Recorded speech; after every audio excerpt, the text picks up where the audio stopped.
हम पूछना चाह रहे हैं भारत के वजीर आजम से, जब आपने कहा कि खून और पानी नहीं एक साथ जा सकता, बातचीत और आतंकवाद नहीं हो सकती, एक क्रिकेट मैच में कितने पैसे आएंगे बीसीसीआई को? 2000 करोड़, 3000 करोड़। ये 26 हमारे भारत के नागरिक की जान की कीमत बढ़ के है या पैसे बढ़ के? हमको बताओ, ये बताना पड़ेगा बीजेपी को। आप ये कहती है कि हम सबक सिखाएंगे मियां को। मैं आसाम के मुख्यमंत्री से, उत्तर प्रदेश के मुख्यमंत्री से, जितने ये सब लोग जो बकवास किस्म की जबान इस्तेमाल करते, मेरा तुमसे एक ही सवाल है, तुम में इतनी ताकत नहीं है कि वो पाकिस्तान जिसने पहलगाम में हमारे 26 लोगों को सर पर गोली मारकर, मजहब पूछकर गोली मारी, तुम में इतनी ताकत नहीं है कि तुम उस पाकिस्तान से क्रिकेट मैच नहीं खेल सकते? तुम आज हमारे घर को, वो आसाम का मुख्यमंत्री बोल रहा है तुमको निकाल दिया, नोटिस दे के हम भगा देंगे। अरे बहादुरी दिखाओ, एक क्रिकेट मैच तुम नहीं खेल सकते, तुम किसकी आंख में आग डाल रहे हो?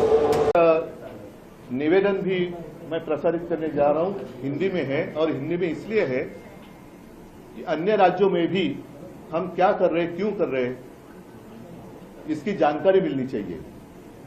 कल ये दुर्भाग्य की बात है कि बीच में मैं इसलिए कह रहा हूं कि कुछ ही दिन हुए हैं, 3-4 महीने हुए होंगे, पहलगाम में जो आतंकवादी हमला हुआ उसमें हमारे नागरिक, हिंदुस्तानी नागरिक जिस तरीके से मारे गए, हमारी बहनें, उनका सिंदूर, सौभाग्य उजाड़ा गया, आज भी वो घाव भरा नहीं है।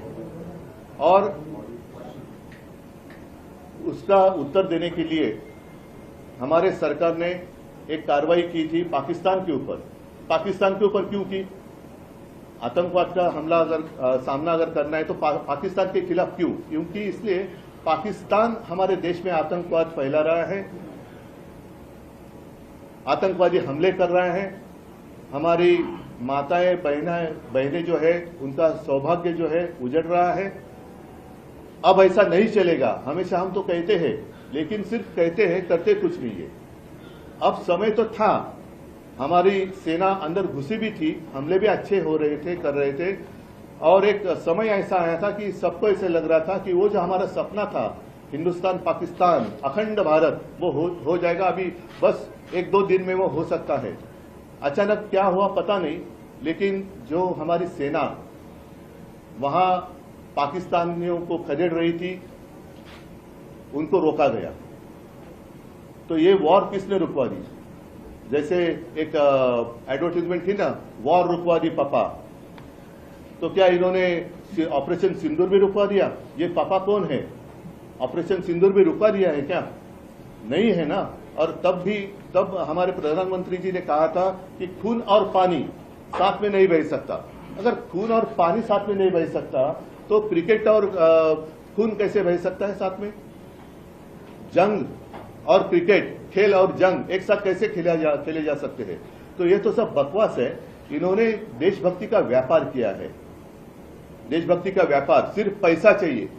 कल भी मैच इसलिए खेलने जा रहे हैं कि उस मैच से जितना पैसा मिलेगा, चंदा मिलेगा, वो उनको चाहिए। बस उसके सामने देश मर जाए, देश के लोग मर जाए, हमें कुछ परवाह नहीं। लापरवाही से हम खेलते रहेंगे और हमें देशभक्ति सिखा रहे हैं। इसलिए कल पूरे राज्य में, महाराष्ट्र में शिवसेना की महिला कार्यकर्ता सड़क पर उतरेगी और भाजपा एक ऑपरेशन सिंदूर उन्होंने किया, लेकिन बाद में वो करने जा रही थी एक मुहिम हर घर सिंदूर। सारे लोगों ने आलोचना की, उसके बाद उन्होंने कहा कि ऐसे हम नहीं करने वाले थे।